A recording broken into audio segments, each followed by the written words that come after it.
అమ్మవార్ల పక్కనే కాపలాగా పోతరాజు ఎందుకుంటాడు?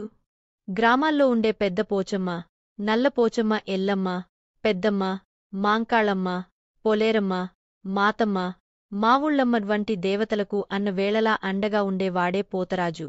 ఆయననే కొన్నిచోట్ల పోతురాజు అని కూడా పిలుస్తారు. అసలు పోతరాజు అమ్మవార్లకు కాపలాగా ఎందుకు మారాడో తెలుసుకుందాం.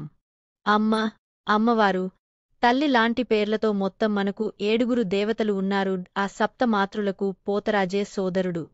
పురాణాల ప్రకారం శివపార్వతులకు కుమారులు కలిగాక ఒకనాడు వారు విహారానికి వెళ్తారు. అక్కడ పార్వతీదేవి ఓ కొలనులోంచి 7 దోసిళ్ల నీళ్లు తాగగానే సద్యోగర్భంలో 7 కన్యలు పుట్టారు. నీళ్లు తాగిన వెంటనే పిల్లలు పుట్టడం అర్థం కాని పార్వతీదేవి పరమేశ్వరుడి చెంతకు చేరింది. ఇదేంటని ప్రశ్నించగాడ్ వారి జన్మ రహస్యం గురించి వివరిస్తాడు శివుడు.